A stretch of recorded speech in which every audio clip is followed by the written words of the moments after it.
Hey guys, Kamina the Koach here. So that last video, this is part 2 of transracial adoptee, late discovery adoptee. So where we left off was, mom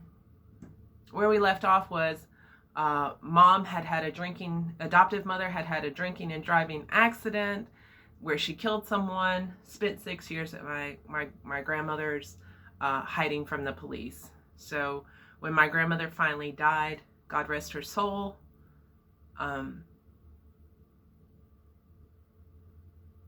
didn't get to go to her funeral because I was already on the other side of the country by then.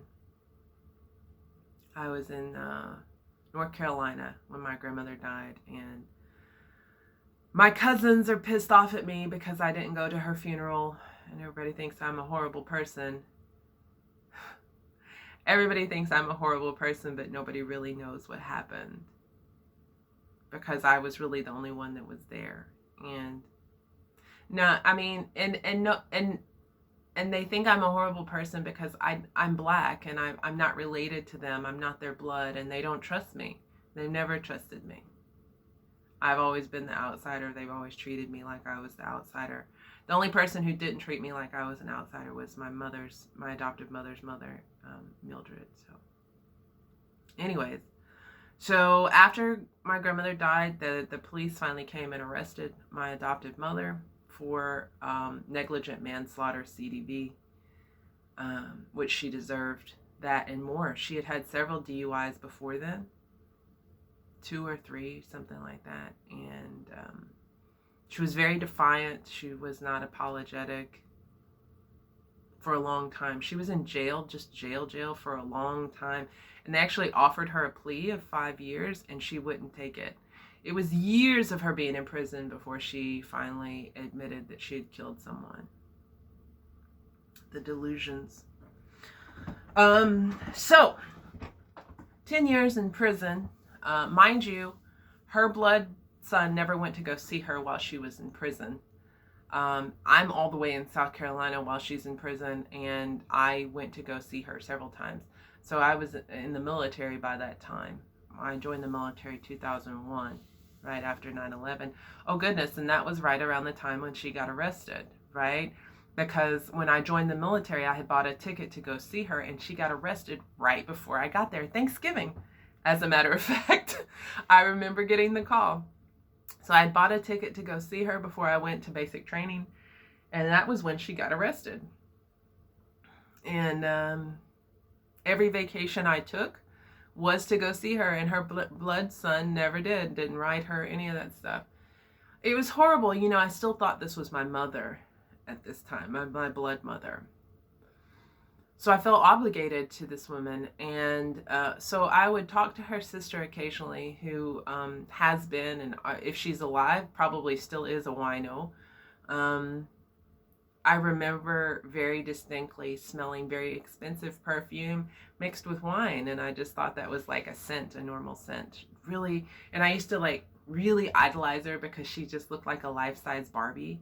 She had all these like amazing high heels. She was just really pretty, and my mother was always just kind of frumpy. And I guess that's the mental health stuff. She was just really, really unhappy. But but they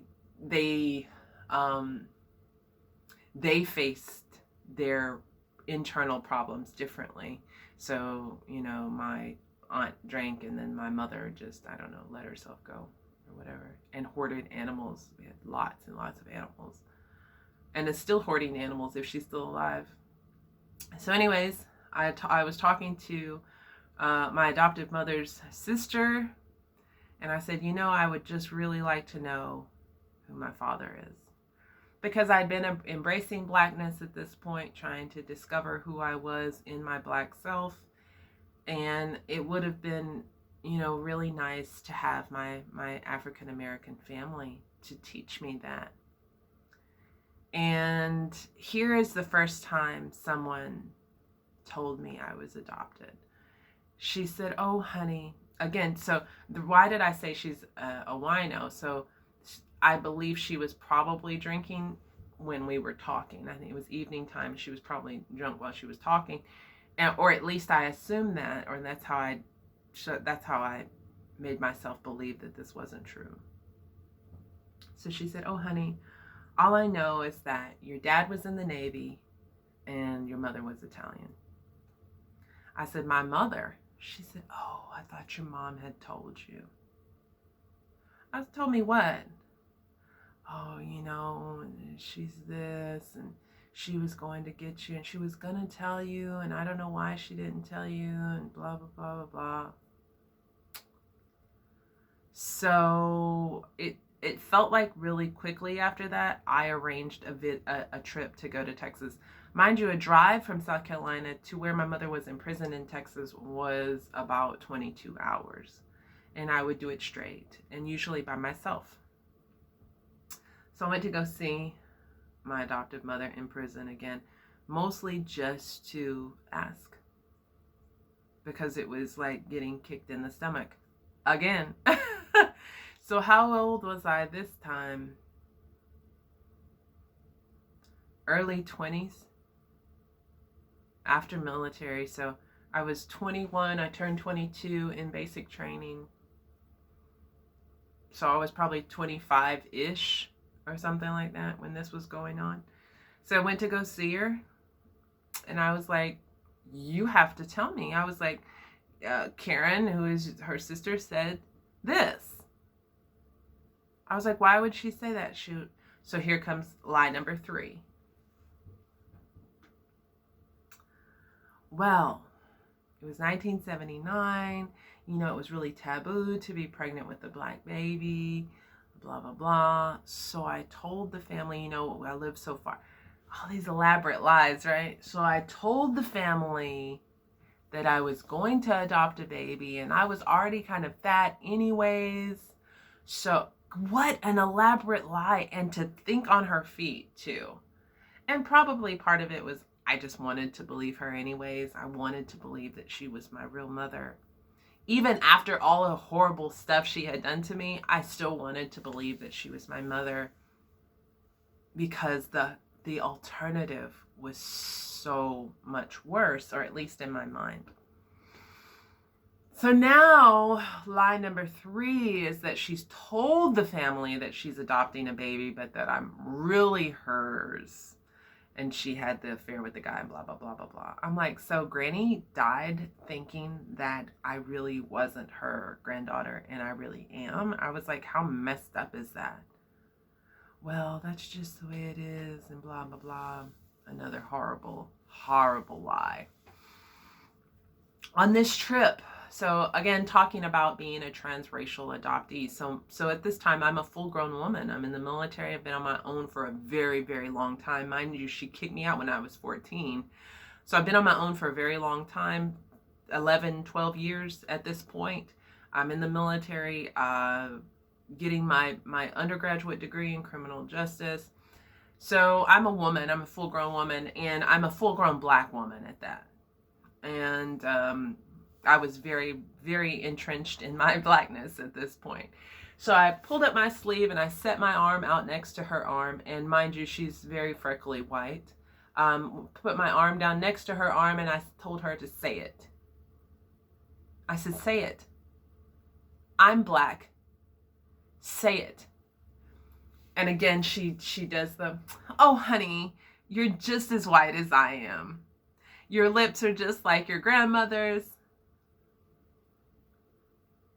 My grandmother's lips are like paper thin. I don't look like these people.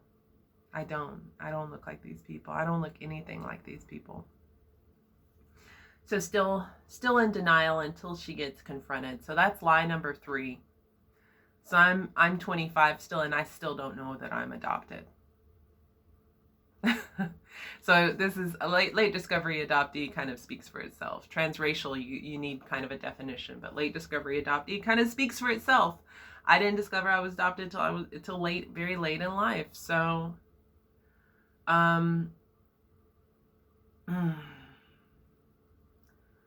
So my adoptive mother finally got out of prison. When I was little, she used to call me Kamina Louise. My name is Kamina Elizabeth, by the way. She used to call me Kamina Louise. Apparently, her her friend growing up was Louise. And according to her, Louise always had a crush on my dad. All the girls, I guess, had a crush on my dad. He was pretty handsome when my adoptive father, he was pretty hot when he was young. I'm not going to say anything. So this woman named Louise had a crush on my dad, blah, blah, blah. She used to call me Kamina Louise. So this woman messages me on Facebook out of the blue, and her name is Louise. I knew who she was immediately. She said, I know you don't know who I am, but I remember when your mother and father adopted you. What a special time that was. And I don't remember. She was looking for my mom or something, heard she had gotten out of prison. I didn't know she had gotten out of prison. Mind you, I had been writing her. I had been going to see her, but I didn't know she had gotten out of prison. So I ignored the message mostly. I called my adoptive dad's mother, who I was not very close to. She read my diary when I was very young. So I was just never really close to these people. They didn't really treat me bad, but especially after them reading my diary, I wasn't impressed with them. And my dad's sister said, oh, when I tried to tell them that he was an alcoholic, they were like, oh, well, he says you're on drugs and he says you're the alcoholic, blah, blah, blah. And never mind the fact that he drank himself to death. He was so puffy and yellow and jaundiced, I didn't even recognize him in his coffin. It was horrible. And then once he died, they were like, oh, you were telling the truth. Yeah, I was. So I called my adoptive father's mother, and at this time, he's still alive. He didn't die until 2008. Is he alive still? No, he had died already. He died in 2008, so this was probably 2009, something like that. 2009, 2010, in between 2009 and 2010. So I called his mother and told her what this woman said, and she actually remembered the woman, and she dismissed what she said. Oh, honey, don't pay attention to what she says, blah, blah, blah. And she never even really liked my adoptive mother, because this is my dad's mother. They never liked my adoptive mother, and I never remember us being there together. It was always me and my dad there, or me and my mom at her mother's place. We were never all at one place together. So she didn't even really like my mother, and my dad is dead. So who do you have to hurt at this point? Tell me the truth. But she continued to lie. She's dead now, and I didn't know she died either, and I hate to sound so callous, but I don't care. It doesn't affect me. I'm sorry for the pain that I don't feel anything for those people, honestly. I don't feel any malice towards them, but I don't feel any love and affection for them either. And my adoptive mother's sister told me at one point, why can't you just be thankful? Well, I don't understand why this is why you need to know who these people are. You were loved, and that's enough. You just need to be grateful. Wrong thing to say to an adoptee. Guys, please don't ever say that to, aren't you thankful?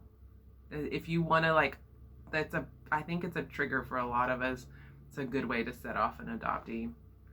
It was part of what helped me wash my hands of these people forever. So anyways, so I got that message from that woman. And eventually I responded back. No, she messaged me again and started with the same thing. I'm like, thank you for telling me, because I didn't know. I said, congratulations. I didn't know. She messaged me back and she was like, oh, you stinker. You had me thinking that you didn't know, and you did. And that, when I tell you, that was it for me. That was it. The absolute last. I called my mother's sister. I was like, is mom out? I need to talk to her. I told her what happened. I was like, you understand where my mind is at right now? I was like, is mom in a state of mind where she can handle this? Because she had been in prison for 10 years. Never mind the 3 years that she had been waiting to go to prison. She'd been in prison for 10 years. So I wasn't sure if her mind was okay. Still being mindful of other people's feelings over mine. So apparently her and her husband built a house for my adoptive mother to live on their property. She had a cell phone. She gave me her number. She said, yes, she's mentally stable enough for you to have this conversation. I called my mother. She said, oh, honey, she wants to small talk, blah, blah, blah. I said, please, let's skip that. I just need to know. So Louise contacted you? Oh, I said, please stop. And this is when she switches to the gaslighter, that tone again. Well, what is it that you want to know? I was like, well, I want to know, are you my real mother or am I adopted? Fine, you're adopted. What more do you want from me? I was like, I want to know where I came from. I was like, where is my paperwork? I threw it away. I'm like, where did I come from? Well, I think that your adopted mother's last name was Fiore. I'm not sure. And your father was in the Navy. Now, there was a naval base in Dallas. Interesting, but she was really nasty about that. And then we kind of didn't talk about it ever again. And I was 32 when we had this conversation. I'm 42 now, so that was 10 years ago. So it took me all the way until I was 32 to find out that I am indeed adopted, and didn't really have that story corroborated until I found my search angel, who's able to pull it up in the system and say, yes, for sure that you are adopted. Because in my mind at this point, there was a lot of stealing and lying stuff of babies going on during the time, those years in the 70s, 60s and 70s. A lot of babies were stolen, and the birth mothers were lied to. It was very taboo to be unmarried and get pregnant. So I wasn't sure what had happened. I wasn't sure if I might have been the child of somebody else in the family that got adopted or stolen. So when I had the conversation with my search angel, was the first time I had this corroborated for sure. So that is my story of being a transracial adoptee and a late discovery adoptee, and now studying it, what a difference it makes in understanding my personality. So I remember being very small, maybe kindergarten, maybe pre-kindergarten. And I remember very distinctly, this little girl brought a shopping receipt to show and tell. And I snatched the girl's receipt out of her hand, because I was like, you brought a receipt to show and tell? I snatched the girl's receipt out of her hand and tore it up. Why? Where did that anger come from? So young. And I remember my adoptive mother saying, and you just look at me with those little black eyes. I was angry. And why? And I still struggle with a deep simmering anger. My righteous indignation is not to be dealt with, really. So my anger is such that, and so the anger mixed with all that gaslighting and all the abuse that I got from these white people that were supposed to be my family. So all that abuse and all that gaslighting from the white people, and then mixed with that anger, it makes it very difficult for me to address racism when it happens. I had a white man say to me, a blind person wouldn't even know that you were African American, basically saying I don't sound black. And so I was so stunned and so angry in that moment that and it happens all the time. I'm never able to address the racism in the moment, because I have this coiled up pain inside of me that I could never really put my finger on, that manifests itself as anger and defensiveness. It manifests itself also as oh,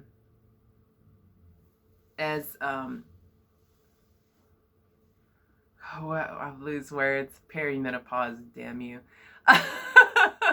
I have abandonment issues, so it manifests itself in anger, anger issues, abandonment issues, real desire to connect, but at the same time, I kind of keep people at arm's distance as well.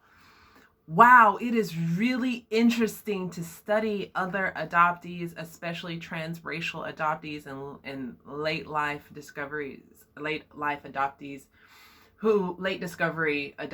Wow, it's amazing to study that this is not unusual. All the things that I talk about myself, it's not unusual.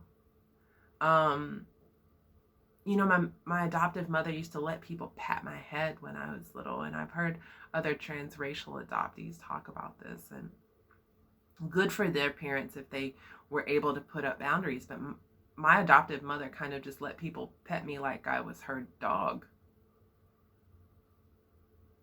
And it still really, really upsets me. In case you can't feel, like, I can feel it. I can feel my anger here in my face. Apparently, it's also pretty natural for us to be very defensive as well. We feel like people just tell us something and we automatically feel like we're being attacked. Not to defend my ex-boyfriend. He's not to defend him at all. But he used to fuss a lot, and he used to tell me all the time, you know, Kamina, I'm not your enemy. And I'm sure sometimes I was justified, but I'm just as sure that most of the time I probably wasn't. After studying that defensiveness is a normal reaction. So I've spent a decade healing and growing and changing, but the very interesting part is I have not been addressing the original trauma. So of course I have compound traumas, I have trauma laid on top of it, but there is an original trauma that I could never put my finger on because I didn't know. Well, I didn't know until I was 32, and then because the internet wasn't what it was back then, I just had no idea that so much that I struggle with is a product of being an adoptee. It's a product of being a transracial adoptee. It's a product of being a late discovery adoptee. It's amazing that I'm any kind of sane at all. And it's also very interesting. I think that when I say that I still have pain, people are really shocked. When I say I'm depressed, people are really shocked because outwardly I seem very together. And it's really nice to study, again, adoptees, because this is pretty common as well. Outwardly, we seem really together. So, wow, long story. I can't see my timing on this video, but it's been a long story. It's been good to get out. I'll probably use these 2 videos as an outline when I start writing the books.